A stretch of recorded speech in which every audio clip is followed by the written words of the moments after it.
They haven't resonated like Michael Jordan's 6 rings. Maybe it's because he's 6-3. I don't know. But when you think 6 rings, Skip, you think Jordan.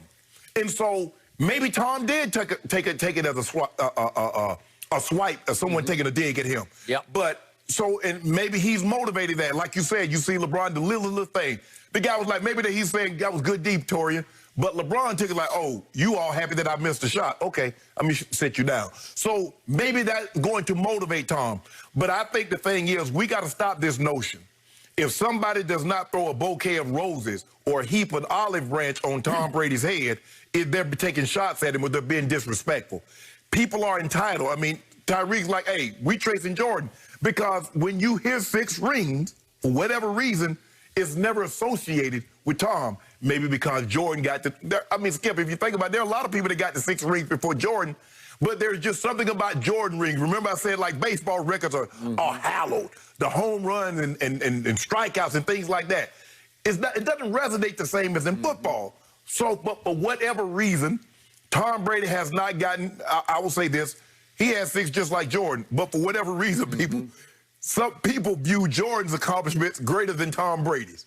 And you can judge it however you want to. I just think it's very, very hard when one game can end your season. You got to beat Jordan 4 times. So I think it's more difficult to do what Tom has done. But for whatever reason, Skip, Tom hasn't gotten the credit for the 6 rings that he's won. But I don't believe Frank Clark, what was Frank supposed to, like Frank said, I ain't got nothing to say. Chase Young was talking about, I want Brady, I want Brady. Frank Clark said, tell him I'll see him on Sunday. Super Bowl Sunday, I'll see him. No, he didn't say it that way. You know. No, what did he say? I see his you-know-what on Sunday. I'll see his you-know-what on Sunday. I see you-know-what on Sunday. But, Skip, you know how Frank is. Remember last year, the AFC title game, when Derrick Henry, they said about Derrick Henry, I'm surprised he didn't got more yards than that, as big as he is. Hell, he should have 2,000 yards when he got 2,000 this year. But anyway, so Tom Brady might view it as a swipe. I do not, and we got to just be careful that every time somebody doesn't say something glowing about a person, they're taking a shot at them. All right. I interpret all 3 of these instances as shots at Brady because I believe he will interpret them as shots. Okay. Maybe he's Jordan-esque in that he oversees shots at him as personal. He views all things as not positive as a negative. Right. Because Jordan actually fabricated. Yes. He would fabricate a slight. I always tell the Calipari story when he was just angry, pointing at Calipari in a game at New Jersey against the Nets, a playoff game. And Jordan was GOAT that night. And I asked him after the game, what do you have against Calipari? He said, I don't even know him. He said, I just don't like the way he walks up and down in front of the bench, how he prances up and down. Okay, well, that's just perceiving something in somebody just to motivate yourself until you get mad about that.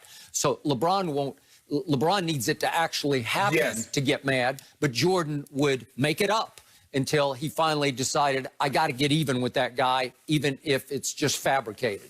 LeBron believes that everybody is good until you prove otherwise. Jordan believes everybody is bad until you prove otherwise. So, to me, Tom Brady doesn't look like an assassin. He doesn't look like some badass quarterback who's going to get even with you. Right. He looks like the lame, cliched dad down the street or next door. Yep.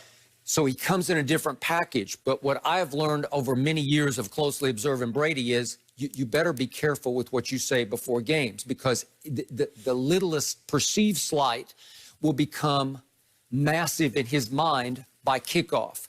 And you just better be careful with this guy because he can be a force of nature in games of this magnitude, like a championship game or certainly a Super Bowl, if he decides that you have little to no respect for him. Well, Skip, considering that Brady's won, what, 33, 34 playoff games, there's a lot of games. Nobody said anything. He went out there and kicked their ass. Okay, so, I got it. But this is another Super Bowl with a team that most of which has not been there, most of whom has not been there. Correct.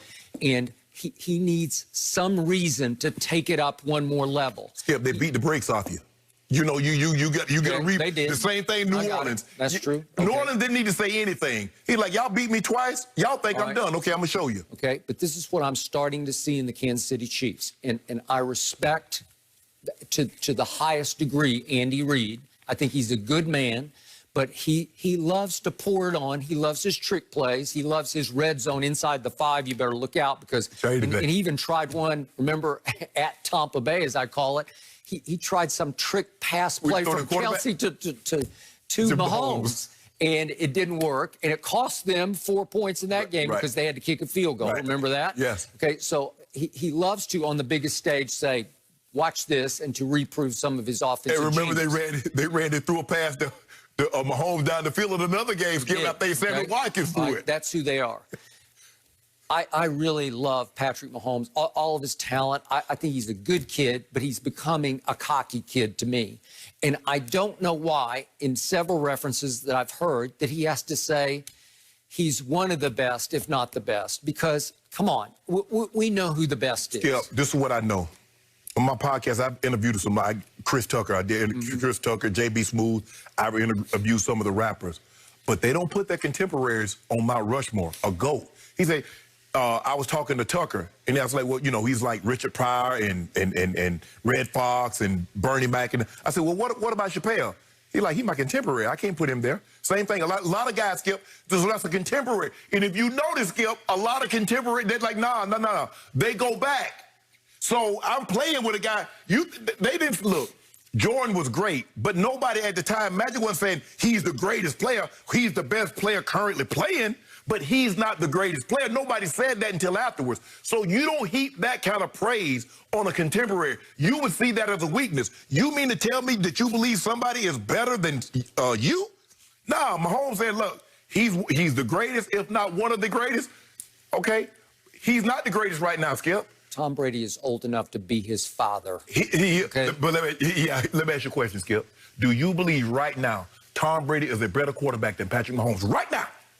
In a big game with all the money, push them. I'll take him. I'll take him right now. I'll take him. Is he a better quarterback throughout so from the 2020 season, was Tom Brady a better quarterback than Patrick Mahomes? Okay. Has he played better? Are we talking about skills competition, or are we talking about performance? I'm saying performance. Okay, if this is just me, but I look at it differently than you do. I'll take him because his degree of difficulty was so much higher than Patrick Mahomes. Patrick Mahomes has the 2 best receivers in pro football, in Tyreek and Kelsey, and he's been with them into his 4th year. That's not what Pro Football Focus said. At the beginning of the season, Pro Football Focus said Chris Godwin and Mike Evans were the best 2 receivers in football. Did they make the Pro Bowl? I'm just saying, that was off last year's performance. So off last year. Okay. But off this year, they did not perform at that level because Brady taught them how to win, and you're not going to get the sugar as much as you got it from Jameis. We're going to have to spread the wealth. We're going to have to run it a little more. We're going to have to be a little more careful with the football.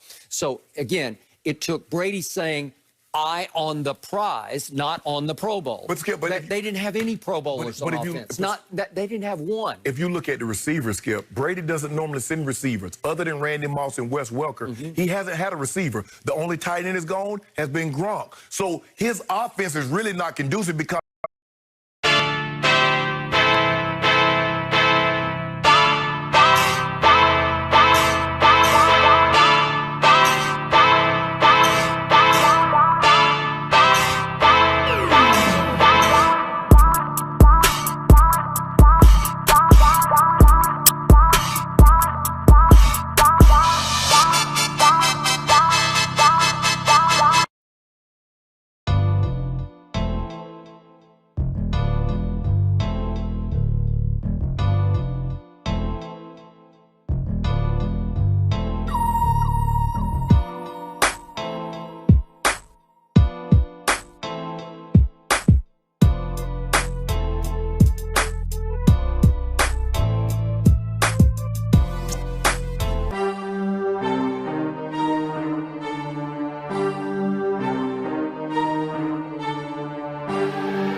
Quarter, he shoots a little turnaround, and it sort of rolls.